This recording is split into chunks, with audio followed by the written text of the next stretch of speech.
Dua, satu. Assalamualaikum dan salam sejahtera, apa khabar semua? Berjumpa lagi kita di episod siri yang ketiga dalam siaran FB Live bersama kami. Izinkan saya memperkenalkan diri terlebih dahulu. Nama saya Izzy Ismail, saya seorang jurutera sedang bertugas di sebuah syarikat multinational di dalam industri IT di Tokyo, Jepun. Saya ada 3 orang anak, sebelah saya isteri saya. Tolong kenalkan nama. The only isteri yang ada. Nama saya Jaja, Zaza. Saya suri rumah dan hujung tahun lepas saya mula buat bisnes membimbing ahli keluarga dan rakan-rakan untuk menyimpan emas secara full time. Okey, sebelum kita mulakan, saya nak minta jasa baik tuan-tuan untuk share lah kami punya video ni kepada siapa-siapa yang tuan rasa perlu untuk tahu perihal emas ni. Saya harap perkongsian kami ni dapat memberi manfaat, jadi kami nak berkongsi ilmu ni dengan ramai lah, harapnya dengan ramai, lebih ramai penonton lagi. Share sebab hari ni punya topik sangat menarik sebab kami selalu dapat soalan ni bila kami mula cerita pasal kongsikan cerita pasal kami buat menyimpan emas ni. Jadi kami selalu dapat soalan sebab rata-rata rakyat Malaysia memang selalu menyimpan dalam ESB dan tabung haji. Jadi bila timbul cerita emas ni, terutamanya tahun lepas bila ramai-ramai beli emas, jadi orang mula bertanya, simpanan yang pelaburan mana yang terbaik sebenarnya antara ESB ataupun tabung haji ataupun emas, yang mana yang terbaik. Jadi selalunya untuk buat pelaburan ni kita sebenarnya kena dua perkara yang kita kena fikirkan, kena pastikan kita tahu sebelum kita buat keputusan untuk buat sesuatu pelaburan. Okey. Yang pertama, matlamat. Okey, matlamat kita untuk menyimpan. Maknanya kita punya matlamat tu, adakah penyimpanan tu untuk dana kecemasan ataupun untuk dana pendidikan anak-anak kalau anak-anak masuk universiti, ataupun dana persaraan untuk kita pakai bila bersara nanti, ataupun nak beli hartanah, nak beli rumah, nak beli ataupun nak kahwin seorang dan seorang. So terpulang pada, maknanya kena tahu matlamat. Kena tahu apa matlamat kita. Okey, yang kedua, jangka masa. Jangka masa ni sama ada jangka masa simpanan tu untuk jangka masa pendek ataupun untuk jangka masa panjang. Okey. Pendek tu maksudnya dalam bawah daripada 1 tahun. Kalau setahun macam tu, kalau yang selebihnya 2-3 tahun tu dah dikira sebagai jangka masa panjang. Okey. Okey. Untuk kongsikan ESB, perbandingan antara ESB, tabung haji dan emas ni, saya serahkan semula kepada Encik. Alright, okey. Saya ada sediakan satu jadual sekejap ya. Kena keluarkan dulu. Jadual untuk tengok dividen yang ESB, tabung haji dan emas tak ada dividen ya. Kiranya kenaikan harga emas. Okey, saya ada buat side by side comparison lah. Okay, boleh nampak tak slide ni? Slide ni. Benda yang kami share ni. Sekejap, saya pun tahu nampak sekejap ya. Mana dia? Okey, besarkan ya. Okey, baik. Jadual ni adalah comparison lah. Saya letak side by side. Sebelah kiri sekali tu tahun, ada 20 tahun tu daripada tahun 2001 sampai 2020. Kemudian ESB, peratusan ESB, tabung haji dan juga emas. Okey. Memang semuanya peratus, tapi macam Jaja cakap tadi kan, dia punya yang tersirat tu lain sikit lah. Peratusan untuk tabung haji dan juga ESB ini adalah purely dividend. Tapi emas ni kita bukannya unit trust kan, bukan dana amanah. Jadi peratusan kat sini bermaksud kadar kenaikan harga emas, peratusan kenaikan harga emas pada tahun tu lah. Okey, jadi dia sebenarnya perbandingan yang agak tidak setara lah sebenarnya, tapi itulah kan dari segi peratusan kami cuba letak side by side macam ni lah. Dan dekat bawah sekali tu ada purata tahunan dan juga ada nota tambahan sama ada nilai ni selepas dibayar zakat ke ataupun sebelum dibayar zakat. Okey, cuba kita tengok satu persatu. Dari kita mula dengan ESB ESB kita mula daripada tahun 2001. 7% dalam 2007 peratusan tertinggi, dividen tertinggi yang keluar waktu tu 8%. Kemudian towards the end tu 2017 7%, 2018 6.5%, 2019 5% dan yang terakhir 4.25%. Hujung-hujung tu dia makin menurun kan. Dan yang paling tu sekali 2020 lah 4.25% yang terendah. Tapi kalau kita buat purata tahunan selama 20 tahun tu nilai dia 7.01%. Cuma perlu diingat nilai 7.01% ni sebelum ditolak dengan zakat 2.5%. Okey, tu ASB. Yang tabung haji pula, tabung haji ni bermula slow. 2001 tu 3.25% sahaja. Kemudian 3.54, slowly dia naik. Meningkat tahun berapa tu? Tahun 2012. 6.5%. Itu yang paling tinggi kan. Kemudian 2016 4.25, 2018 yang ni 1.25. Ini paling rendah lah. Ni yang tu kan, apa tu, ada apa nama dia? Ada konflik dalam yang tu kan, yang kerajaan announce tu. Yang tahun 2020 ini memang data fresh dari ladang lah ni, 3.1%. 2-3 hari lepas yang keluar. 2 hari lepas. So kalau kita buat purata tahunan selama 20 tahun ni nilai dia 4.54%. Tapi nilai 4.54% ni bersih selepas zakat dipotong. Okay. Dan yang emas pula, macam saya mention tadi, emas ni adalah peratusan harga emas. Kenaikan harga emas dalam tempoh setahun tu lah. Tahun 2001 cuma ada 2% je. Kenaikan harga emas tu 2% saja. Kemudian 24%, 5%, 20, 30, ada minus 28. Tahun 2013 yang warna merah tu kan minus 28%, 2015 minus 10%, ada balik untung, bukan untung, positif balik 9.1%. Yang terakhir 2020 tahun lepas, dalam kegawatan ekonomi kan akibat dengan COVID tu, kenaikan harga emas tahun lepas saja 24, almost 25%. Agak tinggi tu, tinggi sebenarnya tu. Jadi kalau kita ambil, walaupun dia ada ketidaktentuan kan, turun naik, memang nampaklah pergerakan harga emas tu macam tak stable kan, nampak macam tak stable. Tapi kalau kita ambil dalam tempoh 20 tahun ni, purata tahunan dia 11.14%. Cuma ini belum ditolak zakat dan juga emas ni sendiri ada spread, ada susun nilai. Menurut kata pakar kewangan tempatan kita kan, Tuan Azizi Ali, sebarang jenis pelaburan kalau dia punya purata tahunan tu 10%, plus minus 10%, pelaburan tu dah kira consider baik lah. So apa lagi? Okay, kiranya waktu ASB announcekan dia punya dividen tu memang ramai yang merungut sebenarnya. Tapi bagi kami, siapa nak bagi 4.25% ni? Memang susah. Sebenarnya rata-rata fixed kalau kita tak pelaburan yang lain, fixed deposit semua tu rasanya 2% macam tu. And then lama tu, banyak tahun, berapa 7% tu berlanjutan berapa tahun kan. Cuma tahun lepas 4.25 still siapa nak bagi? Ya, siapa nak bagi 4.25% ni?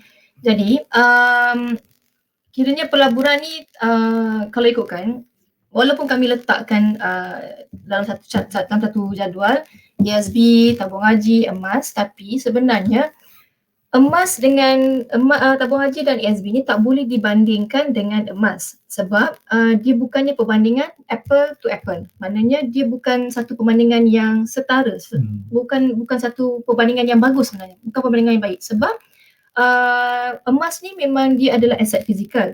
Tapi ASB dan tabung haji dia merupakan masih bersandarkan pada wang kertas, wang tunai. Okey. Bila kita cakap pasal ASB dengan tabung haji, ASB dan tabung haji ni dia masih kira kita masih gunakan untuk simpanan wang kertas dana kecemasan 3-6 bulan gaji. Sepatutnya Tuan Azizi Ali ada nasihatkan kita mesti ada dana kecemasan simpan dalam ASB dan tabung haji sebaiknya, sebab emas ni adalah dia untuk jangka masa panjang. Okey, kalau emas versus duit, memang itulah masa saya cakap tadi, dia bukan satu perbandingan yang baik, sebab emas ni kalau wang kertas dia ada boleh dimakan untuk jangka masa panjang, dia boleh berkurangan disebabkan oleh inflasi. Betul. Jadi untuk berbanding dengan emas pula, emas ni untuk jangka masa panjang dia bagus, sebab duit kalau kita simpan dalam ASB dan tabung haji, kita senang untuk access dia, senang untuk keluar. Maknanya kita boleh keluarkan daripada ATM, kita boleh pergi kat kaunter, bawa buku semua kan. Melainkan kalau kita pergi bunting kat ATM ke, kita pergi bakar buku bank ke apa ke, dan dia susah sikit nak keluarkan. Tapi berbanding dengan emas, bila kita beli emas ni, macam saya sebut dalam FB Live yang pertama itu, emas ni dia bila kita dah pegang, kita jadi sayang nak jual, kita jadi sayang nak lepaskan. Jadi kita pegang emas tu lama sikit. Jadi kita takkan bocor lah, takkan boros, takkan senang untuk dihilangkan macam tu saja, untuk dibelanjakan berbanding dengan wang tunai. Okey. Jadi satu lagi, emas ni ikutkan dia adalah aset fizikal. Maknanya kita kategorikan dia dalam bentuk untuk sama dengan level hartanah rumah. Tapi bila emas ni kalau versus dengan aset fizikal yang lain, dia mudah dicairkan. Maknanya kalau kita dalam keadaan kecemasan, kita perlukan duit cepat, kita tak adalah kena jual rumah, kena jual kereta, kena jual tanah. Kalau kita perlukan wang cepat, kita boleh katakan beli 10 gram, kita boleh ambil 10 gram tu pergi pada pajak pada Arano ke, kita boleh keluarkan sikit-sikit. Maknanya kita tak perlu nak jual semua. Katakanlah kalau kita perlukan 10,000, takkan kita nak jual rumah. Tapi emas sebagai aset fizikal, dia boleh jual sikit-sikit. Okay, maknanya kita tak perlu jual semua. Jadi itu bagusnya kalau dia versus dengan pelaburan yang hartanah yang lain. Okey? Sebentar sikit tu je lah. Wang kertas ni kan, bila kita bersandarkan wang kertas ni, macam kita explain pada episod yang pertama tu, ingat lagi senario karipap tu, kalau kita kambing karipap 20 tahun lepas kan karipap tu 10 sen, tapi kemudian dia jadi 50 sen. Nak beli benda yang sama tapi kita kena tambah nilai, kita kena bayar duit yang lebih untuk dapatkan satu benda yang sama. Bayangkan 10,000 kita ada simpanan 10 tahun lepas, nilai 10,000 10 tahun lepas dengan 10,000 sekarang dah tak sama. Jadi dalam kita tidak sedar, benda yang tanpa kita kawal, kita kawal, nilai mata wang tu sendiri sebenarnya dia merosot diam-diam. Kalau that's why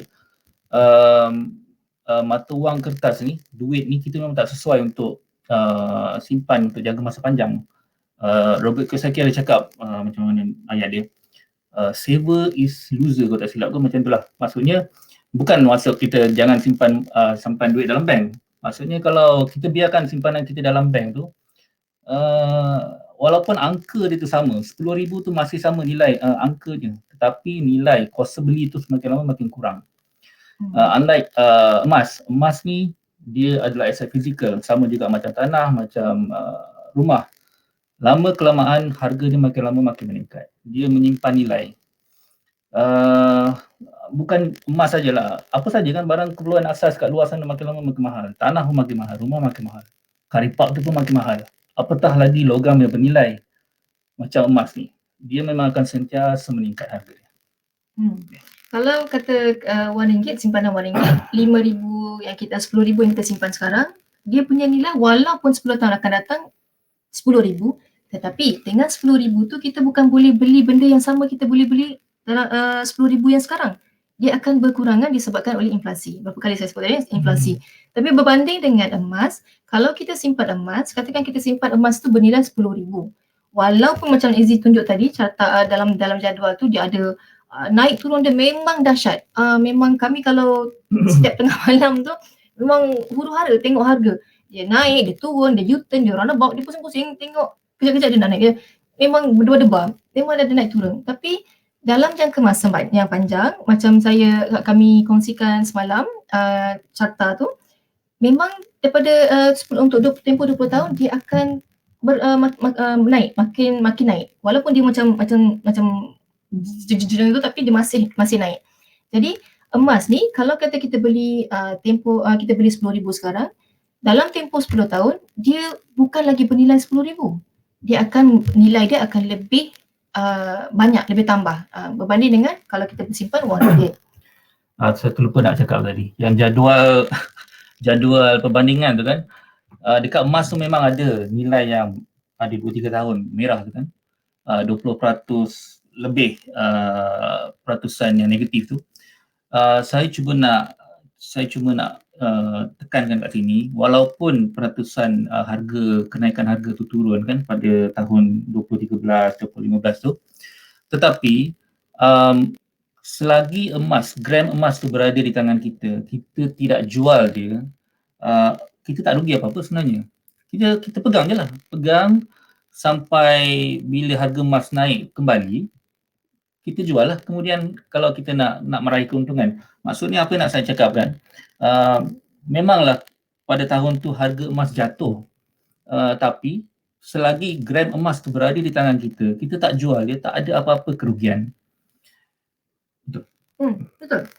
Disebabkan itulah bila ada ahli keluarga ataupun kawan-kawan yang tanya kami, nak masukkan duit ICNA ke apa ke, nak masuk berdebuk 10,000 macam tu nak beli emas, kami cakap jangan masukkan semua, sebab sebaiknya kita bahagi-bahagikan. Okey, maknanya masukkan sikit untuk dana kecemasan.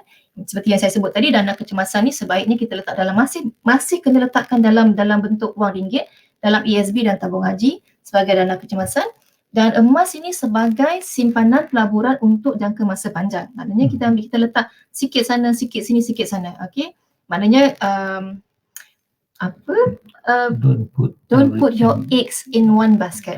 Bak kata Mak Salleh, Mak London kan, don't put everything in one basket. So maknanya jangan letak dalam satu bakul. Kejap lagi orang angkat bakul tu hilang ke terbakar ke apa ke, habis, zero, lesap. So jangan, maknanya kita masih bahagi-bahagikan sikit-sikit berbalik kepada matlamat dan jangka masa untuk apa yang kita nak buat untuk simpanan kita. Okey, jadi disebutkan pasal matlamat tadi, saya selalu ingatkan pada semua, jangan sesekali terikut-ikut matlamat kewangan orang lain. Kesilapan kebanyakan orang, kita terikut-ikut matlamat kewangan orang lain. Orang lain beli 100 gram, kita nak beli 100 gram. Orang nak beli rumah, kita nak beli rumah. Tapi kita gagal untuk tengok kat mana kemampuan kita sebenarnya. Okey, kalau katalah emas kan, kami bercerita kebaikan emas. Tapi bila nak beli 100 gram terpaksa buat bila buat bayaran bulanan, contoh bayaran bulanan, bila tak boleh nak bayar terpaksa buat personal loan pula dah cash flow jadi negatif. Sebab tengok kawan sebelah beli 100 gram, lepas tu beli 250 gram. Lepas benda tu maknanya dia tak mendatangkan kebaikan, tapi lebih mendatangkan keburukan. Sebab kita tak tengok matlamat kita tengok matlamat orang lain. Okey, itu jangan buat macam tu. Okey, kesimpulan dia. Okey, kesimpulan tak ada apa pun. Apa nak cakap? Tak mesti orang semua menanti-nantikan jawapan kami. Kami akan cakap emas yang terbaik. Saya nak bagi tahu lah pelaburan apa yang paling sempurna. Kesimpulan daripada perbualan kita hari ini. Tak ada sebenarnya istilah pelaburan yang sempurna tu, memang tak ada. Setiap jenis pelaburan ni dia ada dia punya kelebihan, dia ada dia punya kekurangan. Macam saya cakap tadi kan, emas ni dia tak boleh, jangka masa pendek tu dia punya kelemahan. Ada lagi beberapa kelemahan dia. Tapi yang macam ESB dengan tabung haji pula ada juga dia punya kelemahan dia. Tak boleh simpan wang dalam masa jangka masa panjang sebab susut nilai semua kan, apa nama tu, buying power tu, kuasa beli tu makin lama makin kurang kalau kita simpan dalam duit wang kertas kan. Jadi ada kelebihan, ada kelemahan masing-masing, dan mereka tu semua, setiap satu tu ada dia punya fungsi yang tersendiri. Jadi memang tak ada satu pelaburan yang sempurna tu, tak ada istilah tu. Satu pelaburan yang sempurna memang tak ada. Ini jawapan jujur kami lah selepas kami dah buat kajian sendiri, tengok kami sendiri melabur duit dalam beberapa tempat, beli rumah, beli tanah. kami sedang melalui benda tu, jadi kami kongsikan pada semua yang baru nak tercari-cari.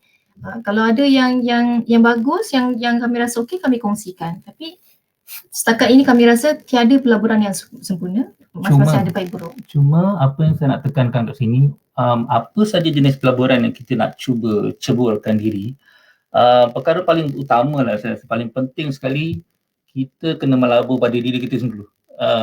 Maksud di sini kita kena ada ilmu. Tak ada ilmu ni, apa saja jenis pelaburan yang hebat macam mana sekalipun, kita akan tend to buat kesilapan. At the end of the day, kita akan menemui kegagalan. Jadi kita kena ada ilmu dulu, baru kita tahu selok-elok pelaburan tersebut kan. Kalau malas sangat nak baca, susah sangat nak cari ilmu tu, macam kami buat bila kami buat pelaburan dengan public mutual, kami assign agent lah. Carilah agent yang bertauliah untuk bimbing kita kan. Itu bidang mereka, kita just follow je. Itu bidang mereka, dengar nasihat mereka, itulah insyaAllah pelaburan tu nanti akan berhasil. Macam emas ni juga, kami ni pun authorized dealer kan, kalau ada rasa nak bersama-sama kami untuk menyimpan atau melabur kan. Kalau tak rasa muka kami ni muka scammer, kami pun boleh membimbing. InsyaAllah. Bukan kami sekalipun, tak kisah, carilah siapa-siapa yang boleh membantu tuan-tuan. Make sure dalam journey emas tuan-tuan ni ada orang yang bagi tunjuk ajar, supaya kita tak terkesong kan, tak off track. Jadi nanti kita dah gagal.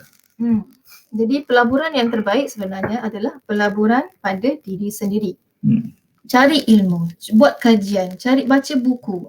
Kalau katalah cari ejen sekalipun, sekurang-kurangnya adalah, tolonglah letak ada basic knowledge untuk kita tahu ejen tu menipu ke tak, ejen tu sekarang ni, zaman sekarang ni macam-macam scammer ada kat luar sana. Jadi sekurang-kurangnya ada basic knowledge untuk kita tahu okey, apa yang dia buat tu betul atau salah. Okey. Itu saja. Bila dah sekarang ni kita dah cover kenapa beli emas, masa yang terbaik, waktu terbaik untuk beli emas, perbandingan antara ASB, tabung haji dan emas. Jadi persoalan seterusnya, bagi mereka yang dah terbuka hati untuk simpan dalam emas, persoalan seterusnya, kat mana nak beli? Kat mana tempat yang terbaik? Kat mana syarikat yang terbaik untuk beli emas? Jadi kami insyaAllah besok kita akan kongsikan lagi faktor-faktor yang kita perlu tengok pada sesuatu syarikat, pada sesuatu produk untuk kita kaji emas yang terbaik, syarikat yang terbaik untuk kita, kriteria yang terbaik untuk kita simpan ataupun laburkan duit kita pada syarikat itu. Okey, esok kita akan insyaAllah kita akan cuba untuk jawab soalan-soalan itu. Okey, itu saja rasanya. Itu saja, jumpa lagi besok masa yang sama. InsyaAllah Jumpa lagi. Okey, sekian saja. Terima kasih. Bye-bye. Assalamualaikum. Assalamualaikum. Bye.